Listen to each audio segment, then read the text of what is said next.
بسم الله الرحمن الرحيم والمرسلات عرفا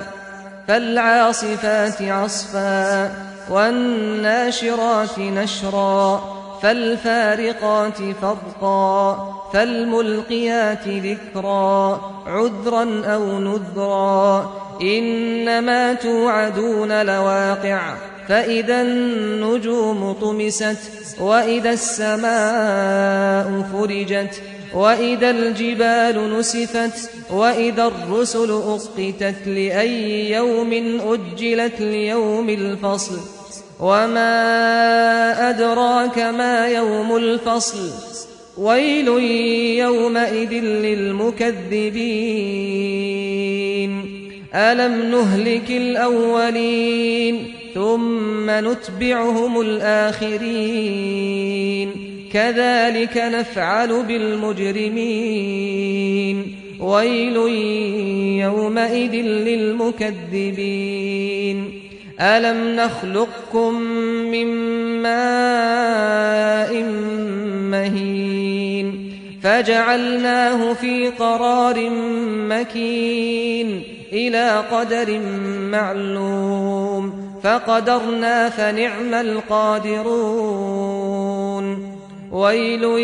يومئذ للمكذبين ألم نجعل الأرض كفاتا أحياء وأمواتا وجعلنا فيها رواسي شامخات وأسقيناكم ماء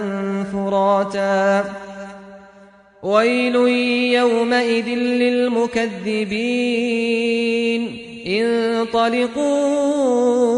إلى ما كنتم به تكذبون انطلقوا إلى ظل ذي 3 شعب لا ظليل ولا يغني من اللهب إنها ترمي بشرر كالقصر كأنه جمالة صفر ويل يومئذ للمكذبين هذا يوم لا ينطقون ولا يؤذن لهم فيعتذرون ويل يومئذ للمكذبين هذا يوم الفصل جمعناكم والأولين فإن كان لكم كيد فكيدون ويل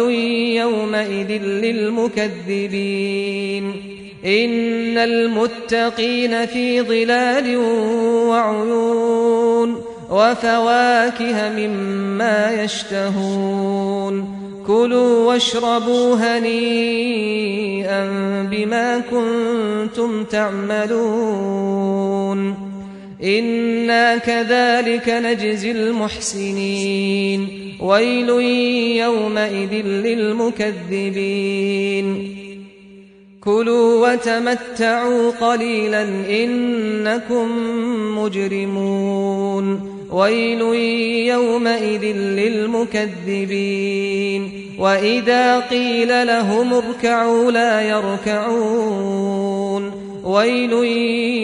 يومئذ للمكذبين فبأي حديث بعده يؤمنون